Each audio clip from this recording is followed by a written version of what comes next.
नमस्कार साथियों, स्वागत है आपका साई एक्सीलेंट के यूट्यूब चैनल पर। दोस्तों, साई एक्सीलेंट कोचिंग सेंटर पश्चिमी उत्तर प्रदेश का सबसे विश्वसनीय कोचिंग संस्थान है और बेटा यहां पर आप विभिन्न परीक्षाओं की तैयारियां कर सकते हैं। यहां पर आप railway, UPSC, UPPSC, RO, ARO इन सभी तमाम परीक्षाओं की भी तैयारियां कर सकते हैं। आज हम बहुत ही महत्वपूर्ण विषय के बारे में जानेंगे जिसका नाम है राष्ट्रीय पार्टियां। दरअसल लोगों के मन में यह विचार रहता है कि राष्ट्रीय पार्टी होती कौन सी हैं और उनको बनने के प्रावधान क्या क्या हैं। वर्तमान समय में कितनी राष्ट्रीय पार्टियां हैं, इस तरीके से भी प्रश्न कई बार पूछे गए हैं और यह प्रश्न तो कई बार आया है कि राष्ट्रीय पार्टी बनने के लिए शर्त क्या है, कौन कौन सी शर्तें हैं जिसके द्वारा किसी भी पार्टी को राष्ट्रीय पार्टी का दर्जा दिया जा सकता है। आज हम उन्हीं के बारे में जानेंगे। दोस्तों, आजादी के समय की बात करें तो आजादी के समय भारत में राष्ट्रीय पार्टियों की जो संख्या थी बेटा वो लगभग 14 थी। यानी कि 1952 में भारत में जो राष्ट्रीय पार्टियां थी वो कितनी थी बेटा? 14 थी। कितनी थी बेटा? 14। तो बेटा अगर आपसे पूछा जाए कि 1952 के चुनाव के समय, क्योंकि भारत में पहली बार चुनाव कब हुए थे? साल 1952 में। उस समय भारत में कितनी राष्ट्रीय पार्टियां थी? तो उस समय राष्ट्रीय पार्टियों की संख्या कुल 14 थी। अब पूछा जाए बोले आज के समय कितनी है, 2025 में भारत में कितनी राष्ट्रीय पार्टियां हैं? तो बेटा आज के समय राष्ट्रीय पार्टियां 2025 में बेटा 6 हैं। अब प्रश्न ये आता है कि राष्ट्रीय पार्टी कोई होगी या नहीं होगी, इसकी घोषणा कौन करेगा? तो बेटा राष्ट्रीय पार्टी की घोषणा करता है निर्वाचन आयोग। यानी कि निर्धारित निर्वाचन आयोग करेगा कि कौन सी पार्टी राष्ट्रीय पार्टी है या नहीं है, और उसके लिए कुछ शर्तें निर्धारित की गई हैं।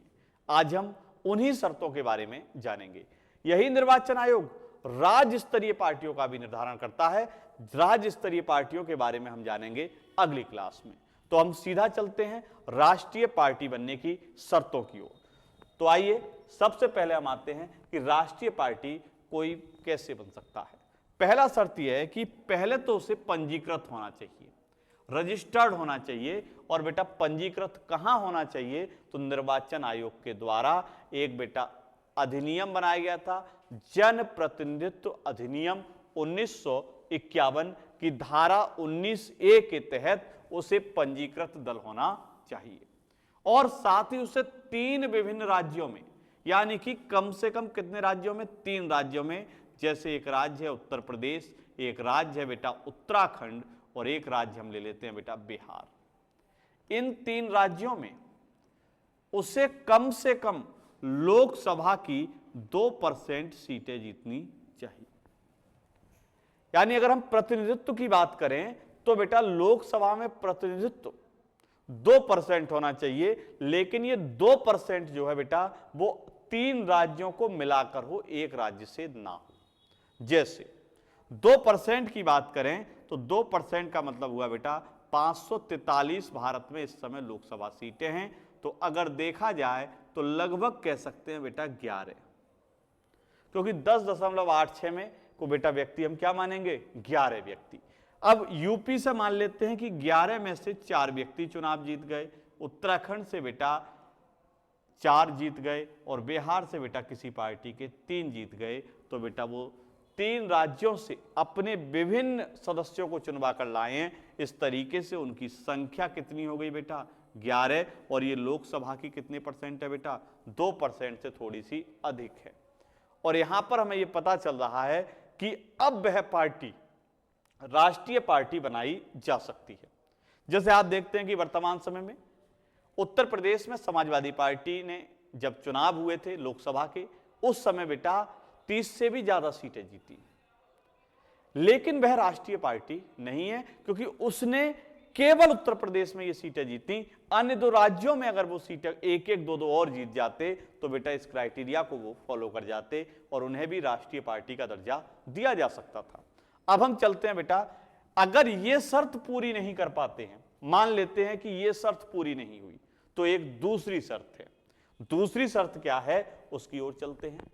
कि 4 अलग अलग राज्यों में, अब बात 3 राज्य की नहीं रही, या तो वो वाली शर्त पूरी कर लो या ये वाली कि 4 अलग अलग राज्यों में, तो बेटा 4 अलग अलग राज्य की बात करें तो बेटा मान लेते हैं कि ये यूपी है, एक राज्य बेटा ये बिहार है, यानी कि ये यूपी रहा, ये बेटा बिहार रहा, और एक हम चलते हैं बेटा हरियाणा की ओर,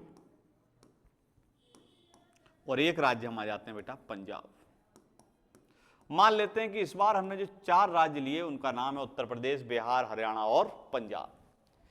तो 4 अलग अलग राज्यों में अगर लोकसभा की वोटिंग हुई या विधानसभा की वोटिंग हुई है तो उसे कम से कम 6% वोट मिले। पूरे राज्य की बात कर रहे हैं कि मान लेते हैं उत्तर प्रदेश में 1 लाख वोट पड़े पूरे उत्तर प्रदेश में, तो बेटा 1 लाख वोटों में से कम 6000 वोट उनकी पार्टी को मिलने चाहिए।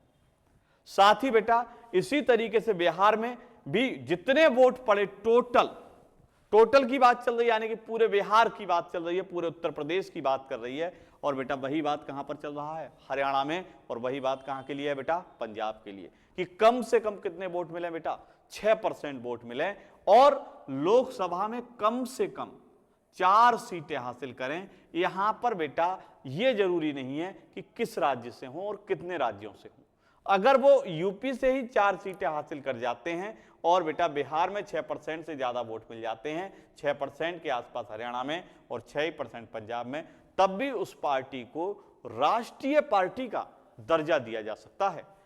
अब हम चलते हैं बेटा तीसरी शर्त की ओर, क्योंकि कितनी शर्तें हैं, टोटल 3 हैं। तीसरी शर्त क्या है? तीसरी शर्त यह है कि कोई भी दल कम से कम 4 या उससे अधिक, कम से कम 4 या उससे अधिक राज्यों में राज्य स्तर का पार्टी हो। किस स्तर की पार्टी हो बेटा? राज्य स्तर की पार्टी हो। कम से कम कितने राज्यों में बेटा? 4 राज्यों में। और हमने बताया था कि राज्य स्तरीय पार्टी बनने के लिए क्या शर्तें हैं, ये हम जानेंगे बेटा अगली क्लास में। तो राज्य स्तरीय पार्टी बनने के लिए शर्तों के लिए जानने के लिए जुड़े रहिए हमारे साथ। अब हम चलते हैं कि भारत में कुल कितनी राष्ट्रीय पार्टियां हैं जो वर्तमान समय में हैं, और उनके वर्तमान समय में अध्यक्ष कौन है, उनका मुख्यालय कहां पर है, और उनकी स्थापना कब हुई, उनका चुनाव चिन्ह क्या है। सबसे पहले हम चलते हैं बेटा एक पार्टी की ओर जिसका नाम है National People's Party. National People's Party, और बेटा इस पार्टी की बात करें तो इसकी स्थापना साल 2013 में की गई थी। इसका हेडक्वार्टर शिलोंग में है, यानी कि मेघालय में है बेटा शिलोंग, वहां पर इसका मुख्यालय है, और बेटा इसकी स्थापना पीए संगमा के द्वारा की गई थी, जबकि वर्तमान समय में इसके अध्यक्ष कॉनराड संगमा हैं। तो बेटा आपने देखा कि नेशनल पीपुल्स पार्टी का चुनाव चिन्ह क्या है बेटा, तो आप यहां पर देख रहे हैं कि इसका चुनाव चिन्ह बेटा एक पुस्तक है। क्या बेटा? पुस्तक, यानी कि किताब। अब हम चलते हैं बेटा दूसरी पार्टी की ओर। तो बेटा दूसरी पार्टी की ओर आते हैं तो यहां पर देख रहे हैं जेपी नड्डा जी आपके सामने नजर आ रहे हैं, और ये इस समय भारत की सबसे बड़ी पार्टी है और केंद्र में इन्हीं की सरकार है जिसका नाम है भारतीय जनता पार्टी। भारतीय जनता पार्टी की स्थापना साल 1900 में अटल बिहारी वाजपेयी के द्वारा की गई थी, जो भारत के प्रधानमंत्री भी रहे हैं, और इसका मुख्यालय बेटा कहां पर है? दिल्ली में है। लेकिन इस समय इसके अध्यक्ष कौन है? तो जेपी नड्डा जी। अब आते हैं बेटा हम अगली पार्टी की ओर, यानी कि तीसरी पार्टी। तीसरी पार्टी में आप देख रहे हैं भारत की सबसे पुरानी party Congress party. Congress party की बात करें तो इसकी स्थापना साल 1885 में की गई थी, यानी कि वर्ष 1885 में कांग्रेस पार्टी की स्थापना की गई थी। और बेटा किसने की थी? तो ए.ओ. ह्यूम, जिन्हें हम एलेन ऑक्टेवियन ह्यूम के नाम से भी जानते हैं, और इसका हेडक्वार्टर कहां पर है बेटा? दिल्ली में है। लेकिन इस पार्टी की स्थापना बेटा कहां हुई थी? तो बंबई में हुई थी। और कब हुई थी? तो 28 दिसंबर 1885 को गोकुलदास तेजपाल संस्कृत कॉलेज में, आपको याद रखना है। और बेटा ये जो पार्टी है कांग्रेस पार्टी, इसके इतिहास के बारे में हम बहुत सी चीजें भारतीय इतिहास के आधुनिक भारतीय इतिहास भाग में देखते हैं। आज हम देख रहे हैं कि इस पार्टी के जो प्रमुख हैं उनका नाम है बेटा मल्लिकार्जुन खड़गे। ये बेटा कांग्रेस पार्टी के वर्तमान समय में अध्यक्ष हैं। इसी पार्टी के अध्यक्ष कभी महात्मा गांधी भी रहे और बेटा सुभाष चंद्र बोस भी रहे, जवाहरलाल नेहरू भी रहे, भारत के पहले राष्ट्रपति राजेंद्र प्रसाद ने भी कांग्रेस पार्टी की अध्यक्षता की है। लेकिन ये ध्यान रखना है कि यहां पर जब हम देख रहे हैं कांग्रेस पार्टी के बारे में, तो ए.ओ. ह्यूम को कांग्रेस पार्टी का पिता कहा जाता है। तो कांग्रेस का पिता कैसे कहा जाता है बेटा? ए.ओ. ह्यूम को। ये हमने कुछ चीजें आपको बेटा आधुनिक भारत के बारे में भी बता दी। अब हम आगे बढ़ते हैं और देखते हैं बेटा हम अगली पार्टी कौन सी है। तो बेटा आप सामने देख रहे हैं बहुजन समाज पार्टी, जिसे हम बीएसपी के नाम से भी जानते हैं।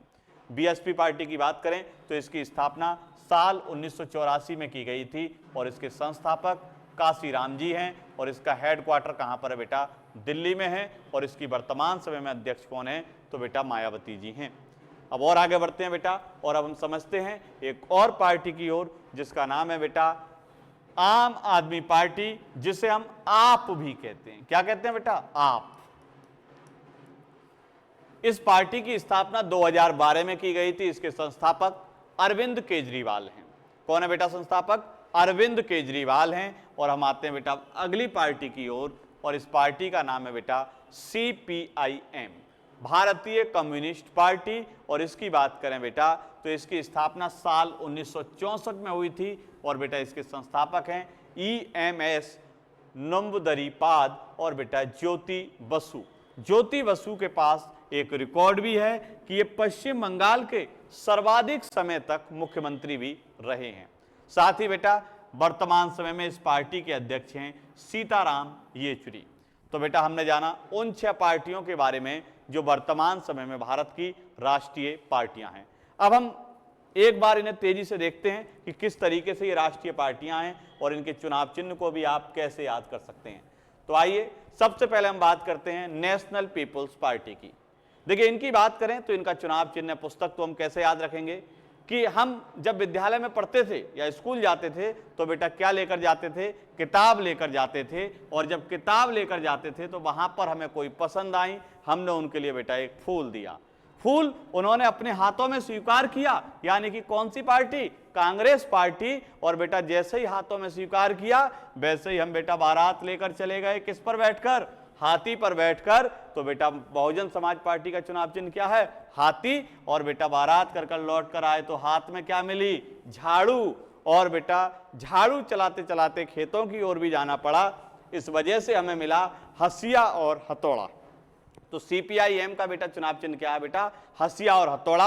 अभी आपने देखा कि आम आदमी पार्टी का क्या है? झाड़ू। और बेटा बहुजन समाज पार्टी का क्या है? तो बेटा हाथी। और बेटा कांग्रेस का क्या है? तो हाथ का पंजा। और बेटा हम यहां पर आए तो बेटा कमल का फूल। और नेशनल पीपुल्स पार्टी यानी कि बेटा इसका चुनाव चिन्ह है पुस्तक।